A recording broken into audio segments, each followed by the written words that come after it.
এখানে আমি কুলের আচার খেয়ে ভিডিওটা স্টার্ট করলাম। তো কুলের আচার কে কে খেতে ভালোবাসো প্লিজ কমেন্টে জানিও। আমি তো কুলের আচার সব রকমভাবে ভালোবাসি, ঝাল টক মিষ্টি সবগুলোই ভালোবাসি।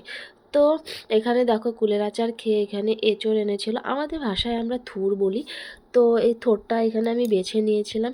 তো এখানে আমার সাথে আমার ভাইগনাও বেছে নিয়েছিল। আর ও আমি বাড়িতে থাকলে বা গেলে তখন ও সারাদিন আমার সাথেই থাকবে। তো এভাবেই আমরা দুজন বেছে নিচ্ছিলাম। আর ওখানে আমি মার সাথেও কিছু কথা বলছিলাম, মা রান্নাঘরে ছিল। আর এই থোড়ের আইটেম কি কি হয় বা কি কি পদ হয় প্লিজ কমেন্টে জানিও। এটা খাওয়া বলে খুব ভালো, প্রচুর পরিমাণে আয়রন থাকে। এই থোড় বা কাঞ্জাল যাই হোক সব কিছুই খাওয়া ভালো। তো আমিও খেতে ভালোই বাসি। আর তোমরা কিভাবে কি রান্না করো প্লিজ কমেন্টে জানিও, থোড়টা কিভাবে রান্না করে খাও।